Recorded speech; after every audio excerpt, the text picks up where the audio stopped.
Welcome to Cruising into the Void. Today's topic is going to be self-awareness, and can't really put a label on it, but what would you call use of other people's times, acknowledgement of other people's times. Oh, this is when you were ranting about the. Freaking Midwest, but Get there's that off so your many chest and we'll go from there. deep breaths. So basically, to me, it centers on self-awareness and movie. Okay, amazing. Yeah. You So know what? Let's talk about the Barbie movie. But continue. wait, well, we can touch on that. But anyway, so it's a little bit flashy, and I mean, I am not one to have a flashy appearance. I like a flashy, like I just have a flashy personality. So I would rather go with that.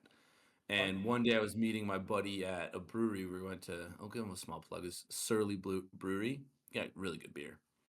But I wore that because I was like we were meeting at different times. He's like, I'll be there in 20, I'll be there in 30, blah blah. I was like, whatever, dude. I'm wearing this hoodie. You're gonna find me.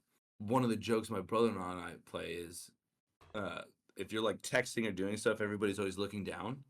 And so he always slaps me on the back of the neck. So if I see him texting and stuff like that, I slap him on the back of the neck.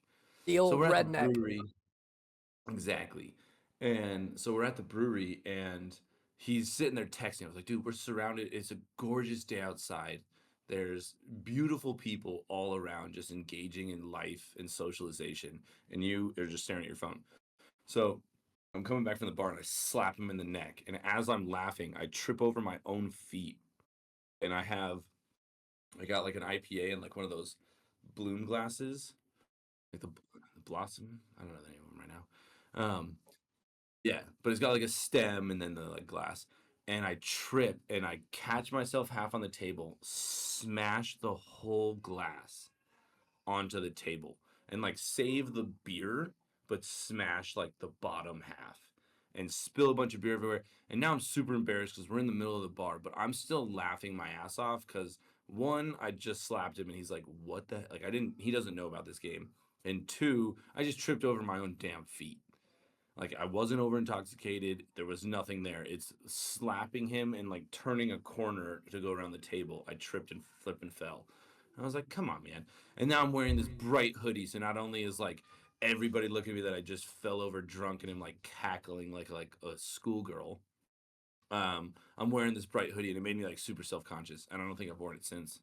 I will say the best part of that whole story is that I don't think I've worn it since. It's like, well, You need to make it's sure that because like part again, stays in every portion of it. yeah, it's just Yeah. it's a phenomenal hoodie, and it's even like good colors. But now I'm like, is it too much? Yeah. And yeah, so again, when My I go places, I like to if I want to stand out, it's because I'm purposeful, not yeah. like everybody look at me, I'm important. Like no, like if I go somewhere and you make a presence in a room or something like that. Do you have contacts? No. And I don't know if I'm gonna ever wear them. To be honest with you. I like my glasses for two reasons. One, I like the ability to just kind of take them off and toss them. But two, I feel like it's like my barrier. Here, the Oh, a little world bit is of self almost too protection. intimate for me. Like the world is almost too much. But like Oh now, wow. I'm Peter Parker. Good, Okay, okay. dude. Little Clark Kent I'm action. gonna be honest. It's weird because I almost like I used to see myself with glasses. Did I you didn't have need them them on? until I was probably. How old am I now? I'm 33. So I got them when I was right around 30. Say So you 31, didn't have them on 30, ships. So that 31. was gonna say I don't remember with you glasses on ships, or maybe like, No, I what's didn't your get them in. prescription? What's my prescription? I have no Yeah. idea, but I can tell you. No. Hold on. How? No. This. I Okay, don't know go the ahead. Then I'm numbers. gonna yell at you. I don't know the numbers off the top of my head. I know my left eye has no correction. Right eye has like 1.25 or something, Okay, plus that's pretty nice. 1.25. This one has no correction. My left eye is. So you can see, you can see close. You can't see far. No, other way around. You can see far. You can't really see close. No, I can't see far. I have a So then mixture of it's both. probably It's negative. like my mid range is anything between trouble reading, really far distance. That's the nutshell of it. Okay, that's positive and negative. So now we're gonna go on a tangent that has bugged me forever. So I Does wear this have to do contacts. with my? I'm Glasses and positive, contacts. negative. So first first point, what I was gonna say is it's interesting that you wouldn't consider contacts because when you live in cold climates, glasses are not your friend. Especially if you do that with the hood, because now you're Fog up. breathing hot air into it, it's fogging, then there's cold air outside. Like when I wear my glasses outside in the cold, and then you go inside and you just get like the fog lens and you're like trying to wipe them off. You're like, well, I'm not going to be able to see till these warm up. So that to me is kind of interesting that you don't do glasses with cold weather. But it is a personal pet peeve of mine when people do not know their prescription. To me, it's like not knowing your shoe size. Because I've needed contacts since middle school and I knew my prescription since middle school. You go in and it says it on every contact. It says your prescription. Yeah, but I don't get contact, so I don't see it that often. I only see it the one time That I go to the that is a doctor. very valid point. Like But you again, just nailed it. You okay, see it every day when you get your prescription. I don't. I just put my glasses on. that's I mean still fair, but again, mine are monthly, so I look at it once a I month, get and I what don't you're even saying look at though, it. Yeah, but but like everyone who says like, "Oh, I'm super blind," and I go, "Cool, what's your prescription?" Because I'm oh negative 425 now. So like basically, I tell people if you look through a magnifying glass, that's my vision. Like I can see, can you see this? Like, dude, if you look through a magnifying glass, you can see 100 feet away, but it's just a giant colorful blur. That's yeah, my vision. And if I have to hold a book. I used to be able to read without my contacts and it made me really happy. Now if I do, I have to like do this, and I'm like, oh man, that's a bummer. Like it's like 6 inches away from my face. But to not know your prescription, and again, how often do you look at your shoe size? You don't. Like when you're gonna try on a yeah. new pair of But the shoes or thing, something the like that, other you're gonna thing is like I've been in the same shoe size since I was like 15, and I've only most had people's shoe glasses. size I've only gone to the optometrist twice. Dog. Like in 3 years. yeah. Okay, but how often do you buy a new pair of shoes? Well, I'd say once every 6 months, 7 months, around there. Yeah, again, but like you kind of know it. And You're Costco like, okay, already has it saved in the thing. So I just go up to them and I say, here's my Costco card, scan it. They have my prescription right there. I want those glasses. Dog, I'm sorry. The world has made it easy for me to forget. again, I but I've understand talked where to you're coming numerous. from, but Yeah, every time I go into the optometrist, I go, "Do most people know the prescription?" He goes, "No," and I go, "How?" Like it's written on your card. It's all the things. If you just say like, "Hey, like, all right, Nagy, you're getting a pair of glasses." Yeah, like, yeah, give what me the card green is your ones. prescription written? The When you go to the optometrist, like they fill out like a receipt card like that you have to hand to the people that give you glasses, so they look at it and go, okay, So I'm actually lucky enough that both my eyes are actually about the same. Yeah, Like that. it's Hmm. negative 425, negative 450, but like he put 450s in my eyes and I couldn't see as well. And he goes, that's pretty weird. Like your eyes don't want to fine tune it; they like it where it is. And my prescription's been the same for like when I was on ships, it actually got way better because I was looking so much distance that my And you were eyes started probably in the self. sun all the time. Getting that sun first thing in the morning. Look, yeah, so you can know how when this kind of like just above the horizon. But like once it gets Mhm. kind of around, if you're looking at a clock, 9 o'clock is the It just starts getting so bright to squint. once it gets right around here, you can't look at the sun anymore.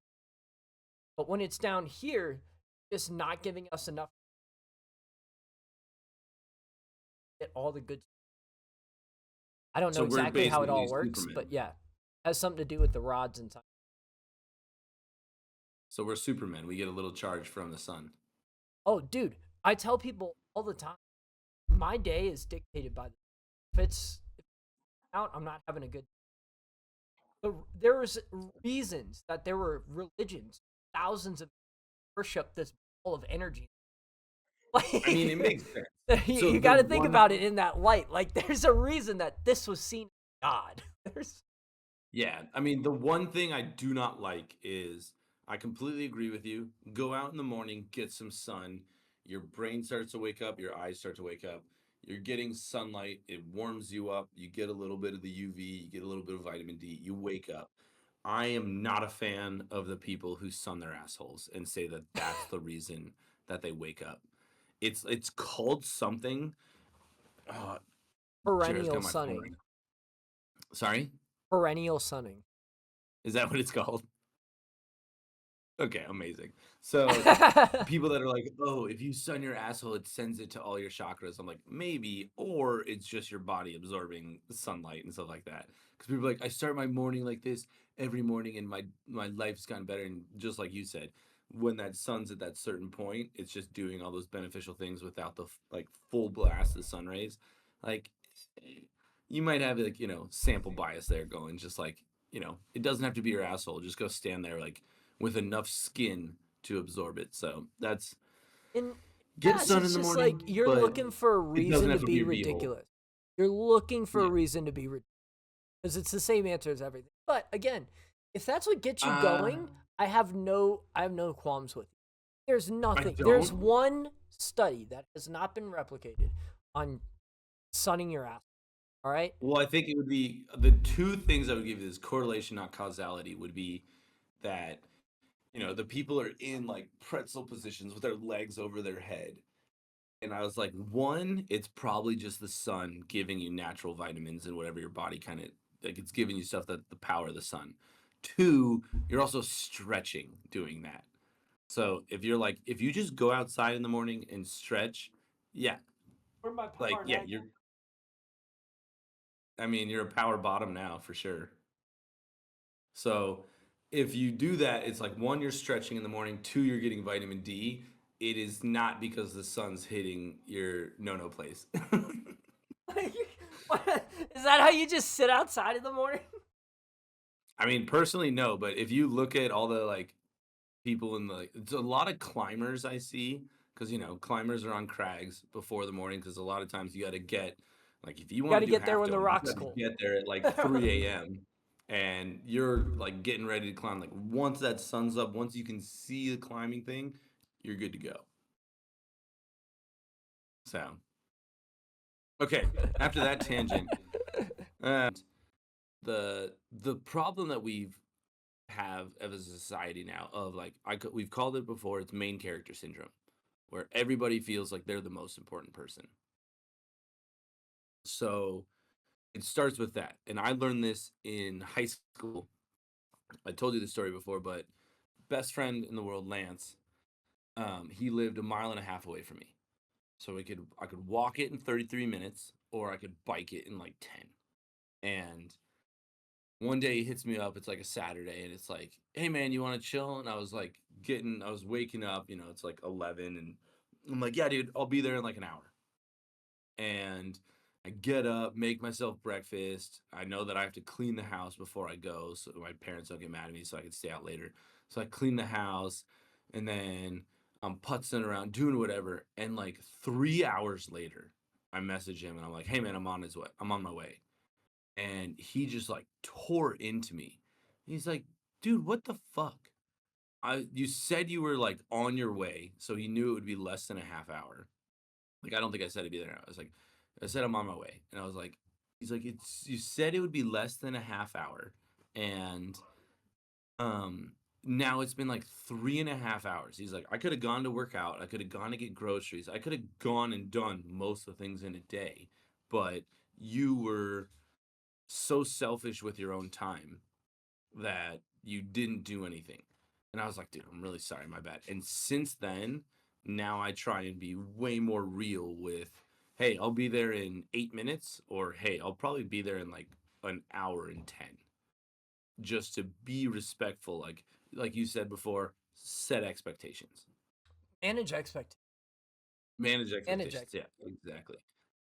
Of hey, like there's no problem being like, hey Chris, you want to come over? Like, yeah, dude, I'll be there in 2 hours. Like, no, I'm inviting you now, and you're like, yeah, but that's okay. I don't know what I need to do, but probably 2 hours.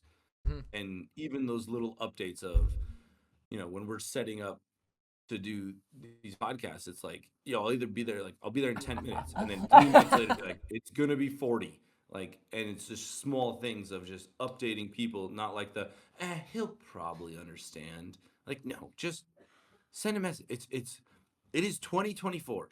Send the message that says, I'll be there when I can. Or Dude, this is the update I have. So, managing expectations.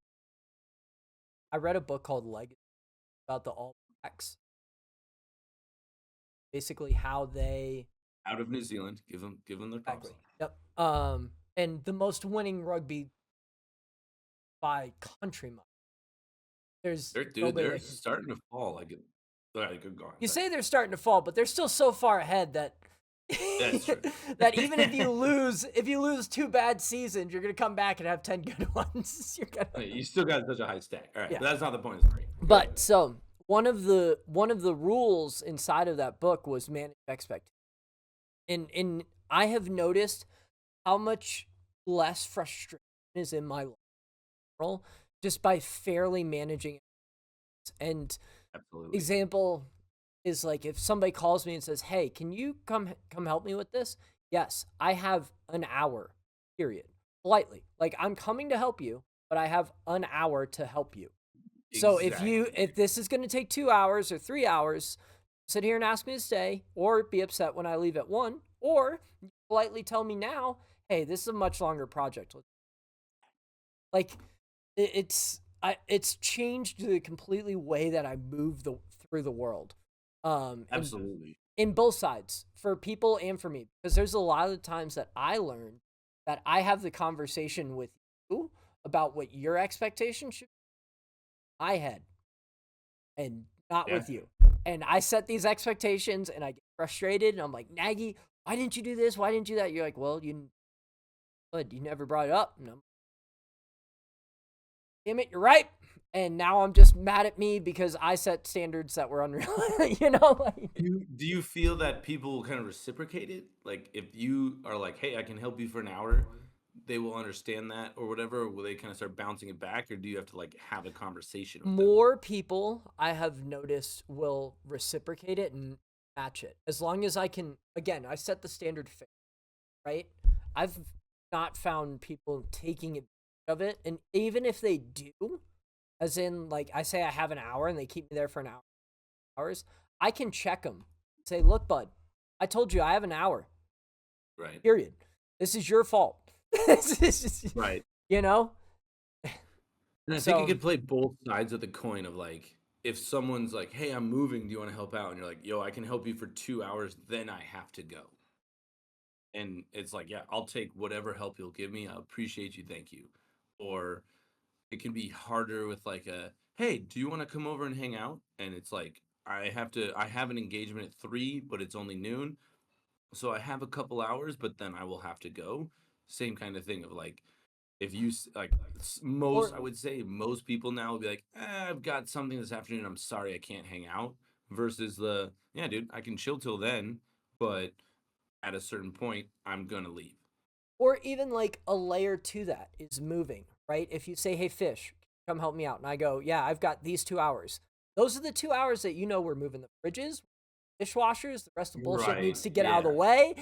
Like I've only got X Right. amount of time. Let's get this done. Whatever. I If you're can gonna move be here, we're moving. Like, yeah. Like again, exactly. I you're can move we're trash full cans. I people. need I Like you need you said, for a couch. I need you for a yeah. couch. Like, cool. I only need help with the big stuff. Then I can putz around with the small boxes for the rest of it. Or Whatever. to me, it's more the social thing of, Same thing. "Hey, you want to come over and chill this afternoon?" Like, "Oh, well, I've got something tonight." Like, "Well, do you want to chill till then?" Like, "No, because we have to get there, blah, blah." Like, okay, if it's like a big thing, then you have to get ready, you have to dress up, you have to shower, you have to do all this stuff. It's like, well, do you want to just come over and hang? I think the best example I could have is in high school. We graduated, and there was a girl I really liked, and I was like, "Hey, do you want to be my girlfriend?" She's like, "Well, we're going to college soon." I was like, "Well, we could be together till college, at least kind of ride this out." And then she's like, "Well, no, we're going to college, so I don't want to be with you." I was like, "Oh, okay." But like we were already like at the precipice of like, are they, will they, won't they? Nagy, And I was you like, are the best high school boyfriend, but when it comes to college boyfriends, sorry, bud.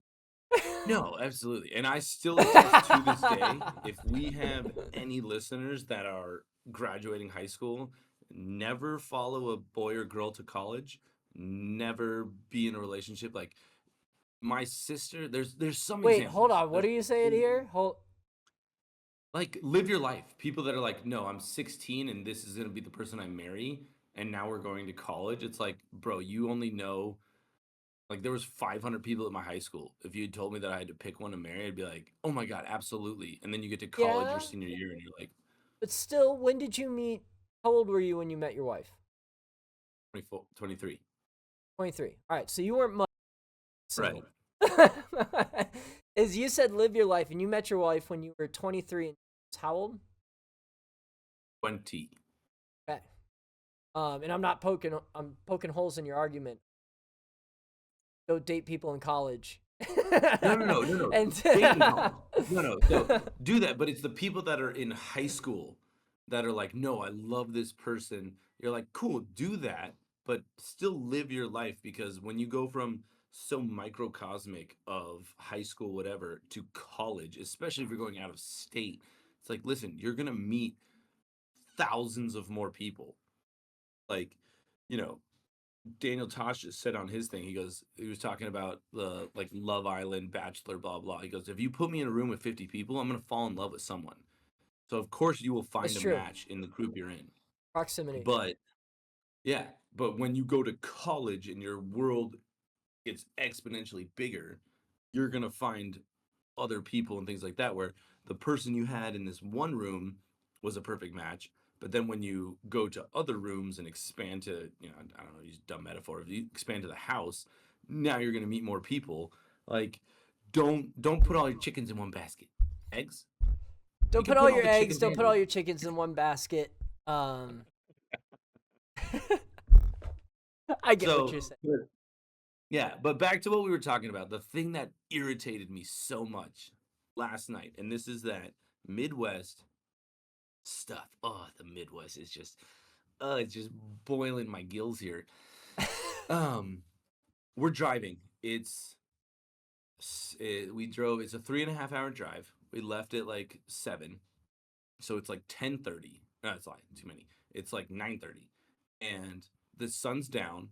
My windshield is blasted with dead bugs, so I can barely see out of it. And Jera's high beams are just really great. So I put the high beams on because you're driving down these country roads, and like we're just going. And if you like the rule I learned was if you can see another car's headlights, like they can see yours. So if yours are super bright, they can see it. So I've got my Turn your brights high on. beams off. Yeah. You turn your high beams off. And the polite thing to do is you flash your high beams, they turn them off, and whatever.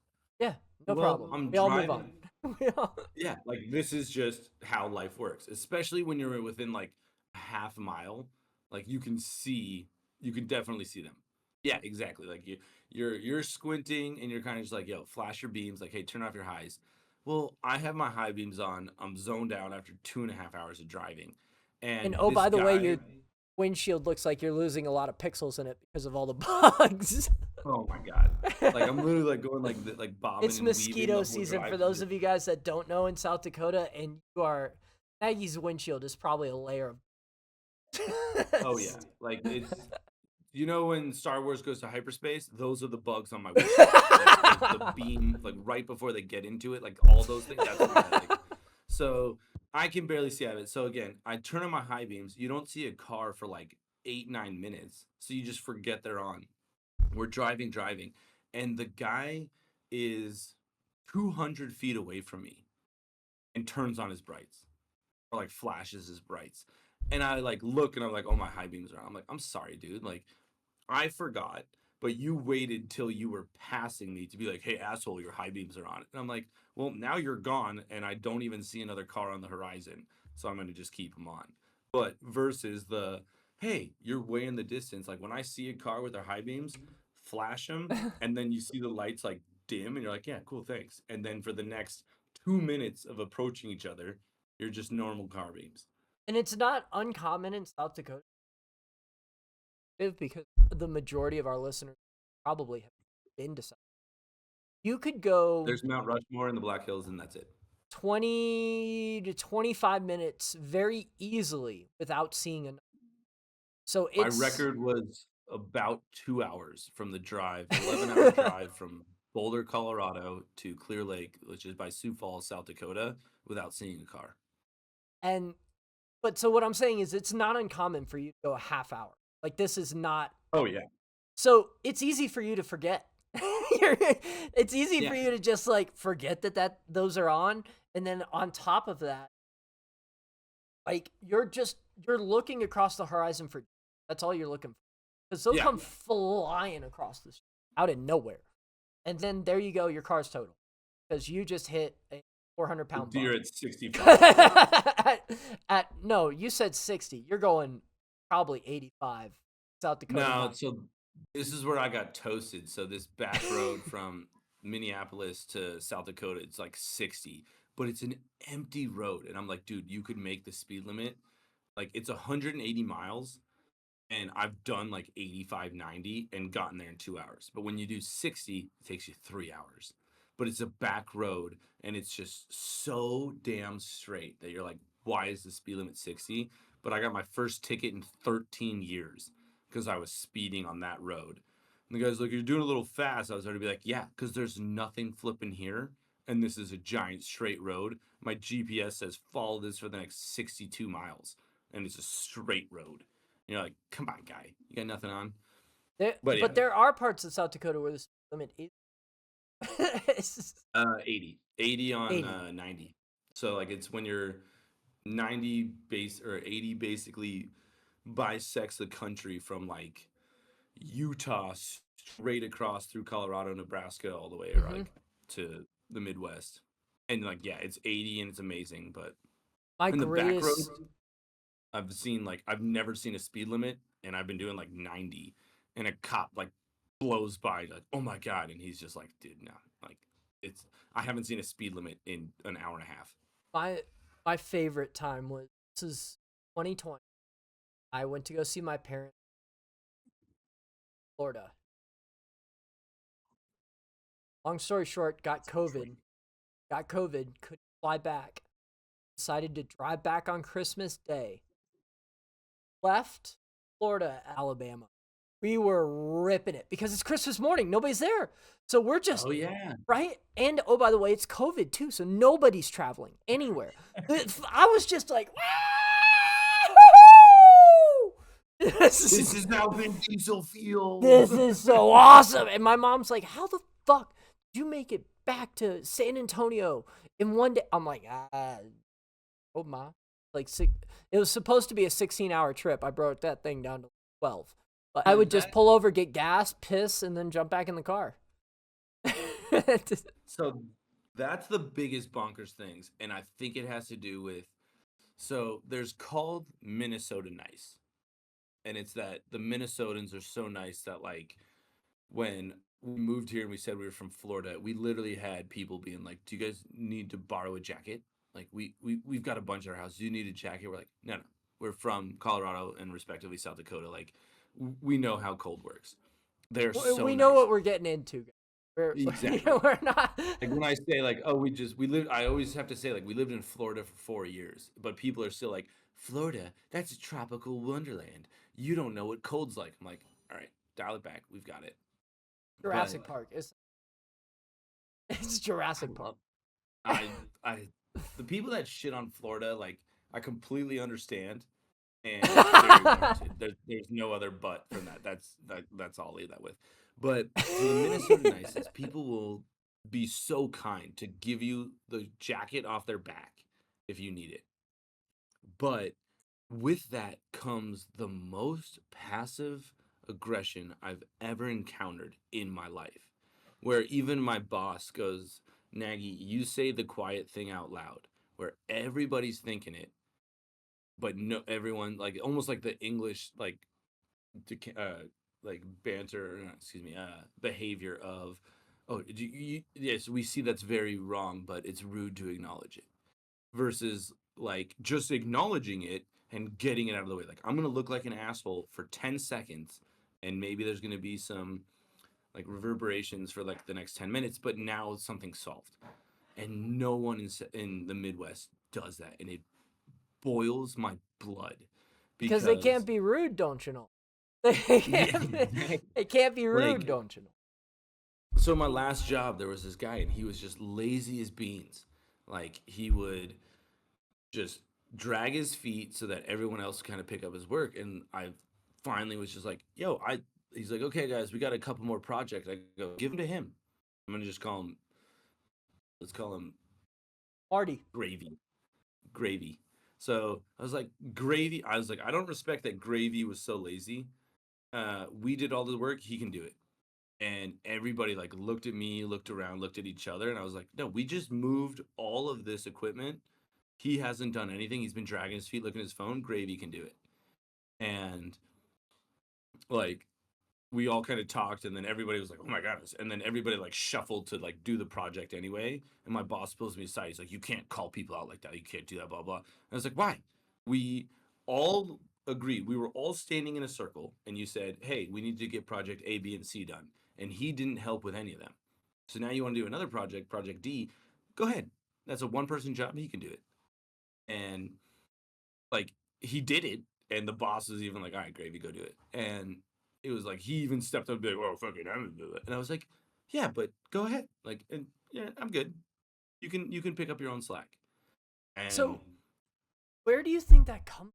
Don't you know we're nice people? I mean, Like, a and general you can't be an social asshole like because you're gonna scare them away, or is it because of the? Here's the other thing. My dad's survival story, South Dakota, fucking is so you just I don't think you can. like you need help more often than not. So you don't want to be an asshole to people because your car could get stuck in 6 feet of snow in the middle of a blizzard. And you need to go up at this random person's house, and that's where you're staying for the night. You can't drive anymore. I think. I mean, you could boil it back to like the social, like the innate need for general acceptance. Like you always want to go in, and this is why I think a lot of people that are introverts have a lot of problem because they think, you know, I just want to be accepted. So it's become this general consensus of I want acceptance. And if you say the rude thing, now people won't like me. Best example I can think of You know this what I mean? is You know. to an extent, yes. But the best example I've ever seen of this was when I did some construction jobs in a prison. And prison is its own world to begin with, and everybody puts up this facade of I'm big and bad, Yeah. don't fuck with me. But I remember, so we were going into this prison in and out. We were replacing water heaters in a maximum security prison in actually in Minneapolis, yeah, like in Minnesota. And we would walk in every day, and we're contractors, blah blah, we're wearing our uniforms. We're going in, we're escorted by guards, we have our trolleys, we'll have our tools on it. And we would see different custodians every morning, and we were there for like 3 weeks. And there was this one guy we would see every morning. And after like 4 or 5 days, I'm the kind of person that's like, if I see you regularly, I'm gonna start saying hi to you because, hey, we're seeing each other regularly, I'll say hi. And so we'd seen this guy for like a week. And one morning I'm walking and I have my mug of coffee, and I see him, and as I'm drinking, I see him, so I like wave and I try and say hi while I'm drinking, and just end up choking and just like coughing, and just like I had to stop and like put my hands on my knees, and like I'm coughing up like coffee and stuff like that. And the guard has to stop. The two contractors and my father have to like stop because you can't like leave the caravan. They can't leave me in a prison. They have to stay in a tight group. So everybody's like, "What the fuck is this guy doing?" And I'm just sitting there coughing, and I start laughing. And my dad's like, "What the fuck's the matter with you?" I was like, "I was trying to say hi to that guy." And the guy who's like cleaning is just laughing his ass off at me. And like the week prior, he would kind of just give you like the tight like, "Hey," like the little nod. Like it's not a lot. It's like maybe a chin down or a chin up, like nothing. And he just starts cracking up. And then from then on, every time he saw me, he would just get this shit-eating grin on his face and give me like a big wave. And it's like there's a bond. So I like literally compare that to the world. Like that one little moment has been like expounded my entire world of just people have this the outer shell, their mask they wear. But the second you get through that, it's like, oh hey, I'm a real person too. And every time I would see that guy, he would just laugh and give me like a big wave.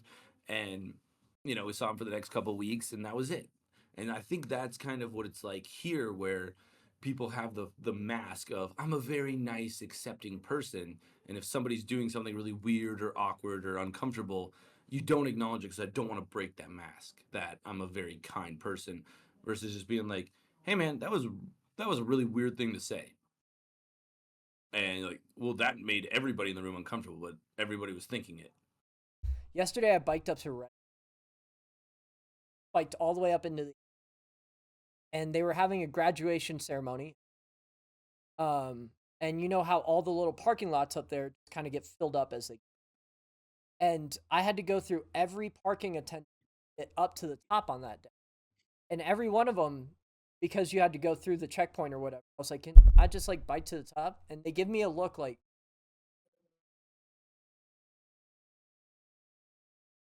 and if you want, bud. Like I heard that multiple Right. times of just, and you almost feel put aside for, like, you know what you're doing is kind of normal, but yet everybody else is interpreting it as such a, damn, this dude's just different. I don't know. So I don't know. It could also be the way that people interact with you, because based on that kind of idea, I've always been kind of on the outside, and you know this, right?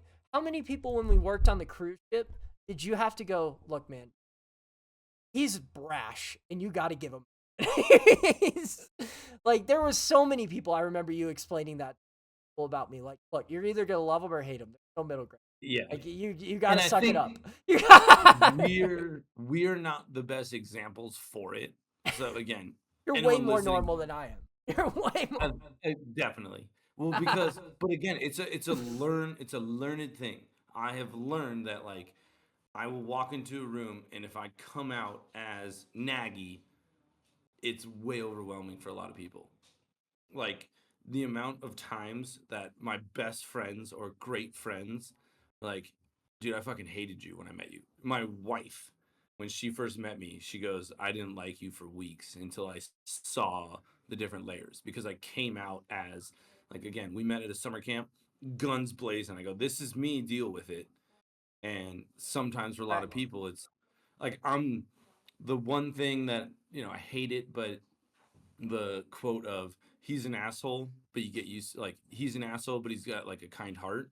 It just means like, nah, he's an asshole, but you get used to it. Versus what I try to be is like, he's a lot, or you and I are a lot, but you kind of understand it. But if you meet us when we're guns blazing in a 30-minute conversation, it's not going to happen. You spend a day with me, you're going to be like, holy crap. Like, my favorite quote that I personally roll is, these rough waters run deep. So it's not still waters run deep, it's rough waters run deep. I don't know if you've heard that one. So still waters run deep. Have you not heard that? It's like a common euphemism, not a euphemism, saying. So still waters run deep, meaning like, it's a very placid, kind of quiet person, but when you can get them to open up, there's a lot to them. I'm like, no, these rough waters run deep because I'm giving you a lot to process, but I have a lot of experience and things like that, tip of the iceberg kind of stuff. But it's not a tip of an iceberg that's like a nice, placid thing. Like, we're like gargantuan ice sculptures and things like that. Still, it says still waters run deep. It's the common term, not rough. Yeah. So what's it say for it? Or still waters run deep. Yeah. Waters run deep. Meaning,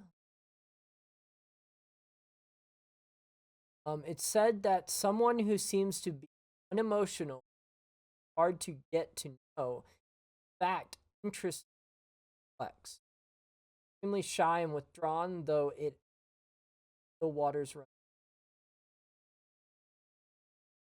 Wow, you read that like an 8th grader, but you nailed it. So yeah, so that's Dude, the phrase. no. I've told you about this. Don't make fun of me, man. I am the only person with a master's degree in a fucking 10th grade reading level. You fucking just put me out there for everybody. You're like, wow, come on, today, junior. And I'm like, good God, I can talk in front of anybody, but you want me to read a teleprompter and it ain't gonna happen, all right, bud? And now you have to put me out in front of millions of people and just say, hey, you read like a 4-year-old. Come I on. mean, but were you the kid in class that like you would calculate how far ahead people were reading, and you'd be like, okay, this is my paragraph, and you'd practice reading it, so you didn't do that? Dude, It I was didn't work. always Sorry, so bud. slow at reading. Like I I legit had to stay after class all the time because this was one moment, my most humiliating moment. I have this here. The waters run deep moment, all right? We were reading Grapes of Wrath. It was 7th grade. Wow, that's a deep book for seventh Or grade. 8th grade. I never Was it read it, 8th so grade? I was but still in middle school. Either way, it's a deep book, and you saw my reading comprehension. Fucking 33-year-old. So imagine what it was when I was 14. Everybody was go on. everybody was reading the Grapes of Wrath, and it was a scene where the guy dies on tries to jump on the train. Spoiler alert! I haven't read it yet. All right. And dude, I first of all looked around the room and I'm like a slow reader. So I have like 5 pages, 6 pages left after. And most people are crying.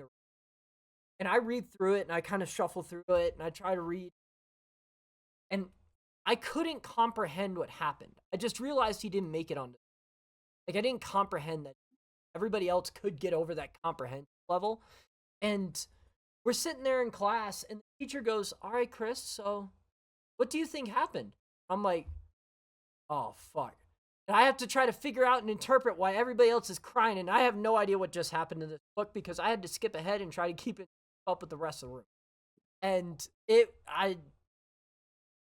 but So I looked. I never read it. All I know is that at the end of it, Louis C.K. said that a dude's nursing, like a grown, like an old man is nursing, and he's like, "That's how it ends." I was like, "Okay, cool." So again, it's a tangent. That doesn't matter. But basically, in high school, when I had to read all those books that you're supposed to read, that you know, Lord of the Flies, Catcher in the Rye. I remember trying to read Catcher in the Rye, and I couldn't. And I watched all the wrote a movies. 2-page paper to my teacher saying, I can't read this. I'm going to read something else and write a paper on it. And she goes, well, you wrote a paper about why you couldn't read this. So read another book and write a paper on that. And I did. So everybody read Catcher in the Rye, and I never did. I watched And yeah, all the movies. In 10th grade or 11th grade, I read The Great Gatsby. yeah. Again, another one I couldn't comprehend. We had to write an It's essay on it in one of our classes. So I wrote a story about how Gatsby was compared to the puppy that how he lost his way. And so and I got a C wow. because for creative writing. See, It had there's nothing to some do with papers it. like that It in had school where, nothing like, to do with the Great if a Gatsby at kid is all. taking like if you're taking an expound idea and you're like, hey, here's a paper on this, and the teacher goes, this is really stupid. Like I had one where I had to read a book and it was, I think it was like the Arc of the Rainbow or something like that. But basically, like people find a resource and um utilize it all, and then the kind of world crumbles because everybody tells it. And I go, this is a comparison to pouring all of our energies into one natural resource besides, you know, fossil fuels, and it's a comparison that if you put all your eggs in that basket, callback, that it doesn't work. And the teacher gave me like a B minus or a C. And I was like, this is a pretty cool idea. But they're like, no, you missed the point of the book. And I was like, but this is a different, like, so there's some of that where the grading things that, I mean, that's a whole nother Well, it's topic, just but it just shows different types of exactly. IQ and EQ But and different things. I remember in college, back to the same thing. We had to write a whole thing about how propaganda affected us during the Cold War. And everybody wrote all these different stories, yada, yada. Mine was on how Superman had to fight the Red Star. It was a commie. okay. It was about comic books. So we know the same shit. We just know it differently. It's our Slumdog Millionaire. Exactly. Sorry. But back to still waters running deep, like you said, it's a very non-emotional kind of person. We are the kind of people that these Stoicism. rough waters, the storm waters run deep. That's a great one. But Because we are gonna walk into a room and someone's gonna go, hey, I'm John. I go, hey man, I'm Nagy. What's up? You wanna play some beer pong? And it's like, yo, you're giving me a lot to process right now. And it's like, yeah, but this is who I am. Yeah, so that's one of my life quotes. That's kind of what I live by. Is like, yeah, man, these storm waters run deep, and people like look at it and they're like, isn't it still water's ready? But I go, yeah, there's nothing still about this because we're going to say the quiet thing out loud. We're going to call you out on that stuff.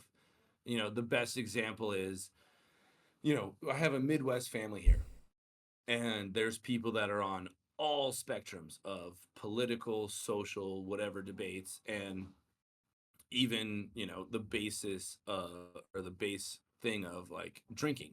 So I consider myself a very professional drinker, but I can go out and do almost any task besides operating motor vehicles under the influence of alcohol or social situations. So it's like if I'm Off from the drinking Midwest, and bud. someone Yeah. if someone's over intoxicated, I go, "Hey man, you should grab a water." Like, you saying I'm too drunk? Like, yeah, you are. Like that's the first thing that jumps in my mind. Like, yeah, like you're over intoxicated. Like, or hey man, not read the room. That's not like don't throw out that political statement. Like, too much. Because people start, looking at their feet, doing whatever, and you go, hey, that wasn't very cool for you to say. And what do you mean? That's just my opinion. Like, cool, keep it to your fucking self. Another one of my favorite quotes, I think it's from, is it Glass Onion? When he goes, like, oh, sorry, I'm just the kind of person that I say whatever's on my mind. He goes, cool, just because you say it doesn't mean it's right, or doesn't mean people need to hear it. Oh So it's yeah, I've like, heard you that don't, plenty. Just because you think it yeah, doesn't mean people need to hear it. exactly. Yeah, same kind of thing. And that's where the borderline of are you saying like just because you think like, hey man, that was rude, just because you thought it, maybe it's not right. But I think this is a problem a lot of people are coming into contact with is they don't know that line. Well, oh, I thought this, but I like hey, Chris, you said something that was kind of rude, but I don't want to say it because maybe I'm But out of line saying it. but you need to say like that's the thing. Oh, this is what you're general. Get what I'm saying? Okay, so like You broad get the spectrum. You spectrum. got quiet, like Quiet silent people asshole. and then people that shout and say too much, whatever reason. We all meet ourselves. That's the point of the conversation. Just work. Never gonna hurt. And I think people forget the fact that like we need both sides of it. Find a middle. You need people to check you just as much as stuff, right? In both sides, in a lot of different ways, because that's how you find your way and navigate. And a lot of people are afraid to be, or even that's the two problems. Absolutely. And I think it's also like the if if you let it kind of go, it can turn to like, hey, I don't agree with this person, but I don't want to be rude or seen as this or that, so I'm not going to say anything. But now you're almost creating a barrier. Like, well, I know that if I talk about Chris about sports, that he's going to go on a tangent that I don't agree with. And it's like, But but if I go, hey, Chris, I don't like your sports team. I mean, now it creates a huge argument. It's like maybe, but at the same time, it's like I don't know if I want to hang out with Chris. It's football Sunday, and he's gonna be bagging on my team. Like if you setting those expectations of, hey, we are not always gonna vibe perfectly. You're gonna have ups and downs with everyone, and you might find those subjects that go, hey, if I talk about this with Chris, it's gonna be a little weird. But if I set that if expectation, go, hey, I don't agree with that. Let's just move on. How about that weather? this, Like you can trying to go ahead. figure out how to put this into words, I ever since I've gotten older, I've realized that one, if you censor a topic, you are self-conscious about something for whatever reason. Somebody um censors a topic, as in whatever. I'm something up. You can't talk about Oreos because I'm triggered by Oreos. Just making this up, but you get what I'm saying. Yeah, I'm triggered by Oreos. The second you start putting sensors on a conversation, I don't want to be, because now you're making it about you. And there's a difference between having an open conversation and not saying things, censoring things. And with you and I think one of the beautiful things about our relationship, we could literally talk about anything and we know we're going to be on the same page because either of us is one going to censor the other person and say, you can't say that. And the other part of it is we know we generally, I wouldn't even say generally, we know nothing we're saying is with ill intent. It's just coming from a place of thought, and we're trying to get and Right. work through a lot of these processes. So if you're not censoring or you're hurting people, you can say whatever the hell you want. And as I've gotten older, I have valued that so much more, because the second people start censoring things or saying you can't talk about things, I'm out. I don't get it. You now care too much about what that topic is. Now, granted,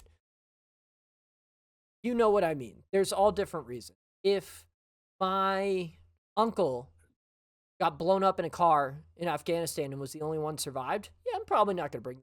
That's just a polite thing.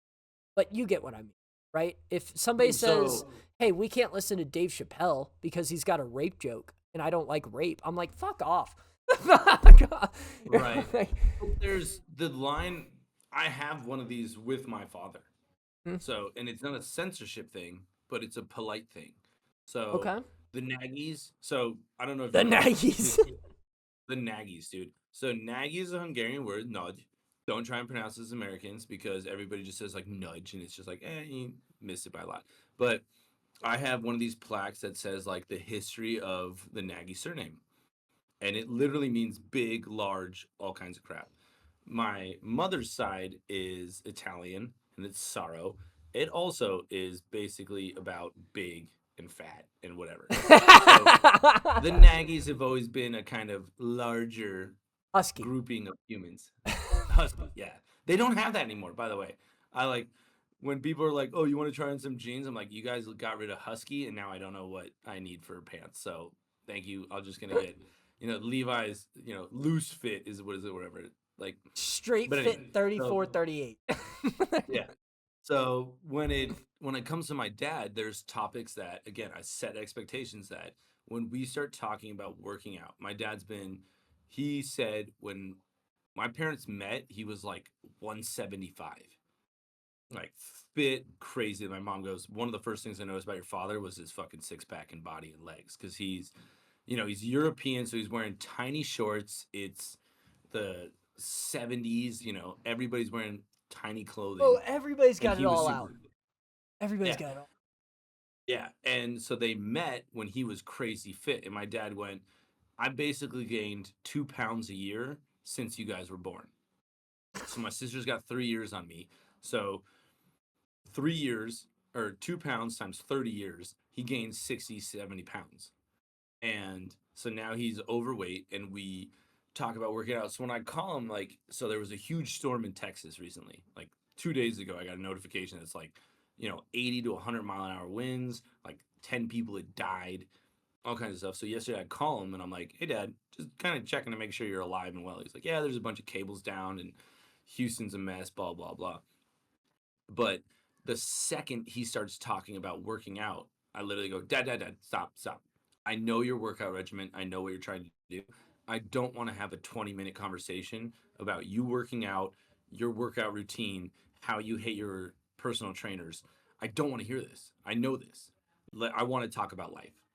So I'm setting those expectations of, "Hey, man, that's okay. I know that this will be a 20-minute tangent that I don't have time for and don't want to hear for the 50th time. It's just that I'm not being rude. I am setting a boundary, but it's the, hey, Fish, I've heard this story before. Like, you've talked about the 70s where you danced on the old lady 20 times. I've heard it. I don't want to be rude, but I'm interrupting you to say I don't need to hear it again." And it's a small thing. Like you said, it could be huge, like, "Oh, don't touch on a subject like personal trauma," or something as small as, "Hey, I don't care about your breakfast. I'm asking you how you're doing as a person." Like, "Oh, we went out and my eggs were overcooked." No, you're missing the point of how you're doing this morning. Like, so you can set these small expectations to just say like, "Hey, I'm just, we're having a conversation. This is not something I want to talk about. Hey, I'm going to stop it right there. Can we talk about, X, Y, or Z?" Or taboo, Of course. just But because there's so much more interest.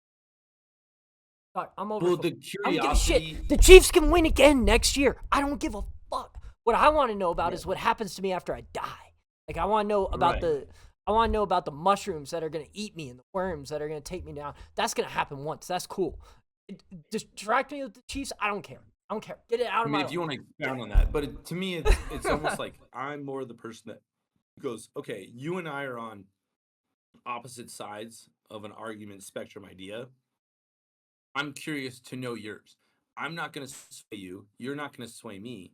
But to get more information is what I want. Like I told you before, the best example I can always think of that just blasts in is Twilight came out, read the books, and then debated it with the girl. And I was like, okay, I saw your argument. I have my own. Here's our opinions. Here's why they differ. Here's why they're the same. But instead of being like, oh, we can't touch on subject A, B, or C, like, oh, you don't talk about those things because it can be awkward. Well, let me know why. And you go, okay, that's enough. You're right. You know, what is it? It's a, what's your thing? It's a sermon. It's not a sermon. What is it? Sermon. Exactly.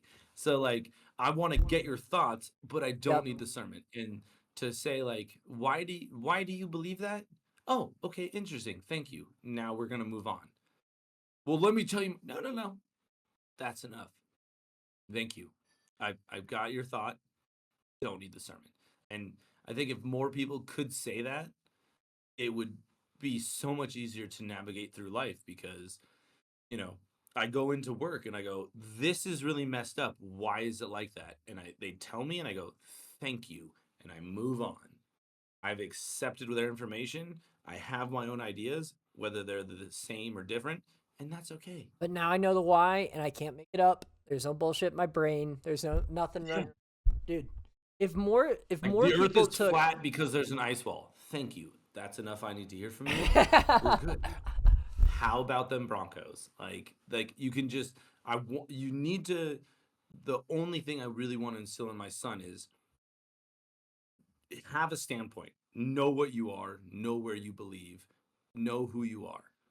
But always be accepting of other information. This is why like every time when we do these and we talk and I go, if anyone has contradictory information, please tell us because I want to hear what you have to say so that I can either understand it and change my opinion or be like, well, that's ridiculous.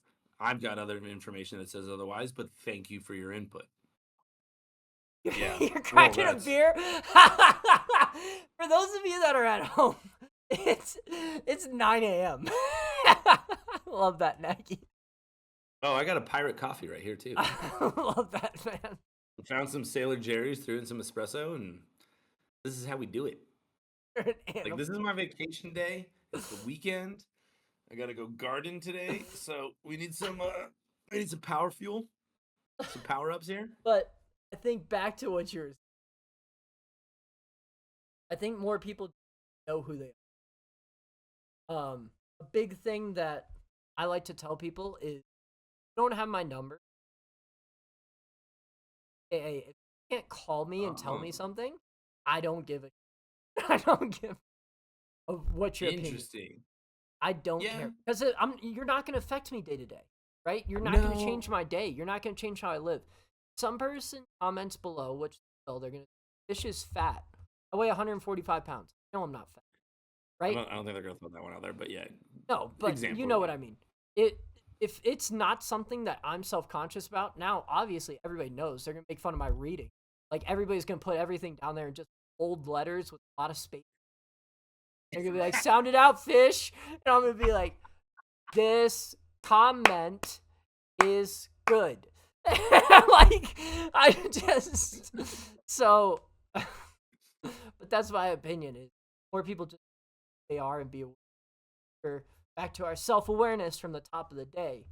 You know who you are. You can't. Other people. But the other thing is like if they do, that's also someone you can be like, this is maybe someone I don't want to be affiliated with. They're trying to. They ain't got nothing but. Let me tell you. The other one I love is haters are always doing. Yeah. I can respect that. That's a great Take one. those. Take those two, and we'll wind it. Not a sermon, just a thought. If you don't have There my you go. number, don't care your opinion. And there's haters always doing. Ladies and gentlemen.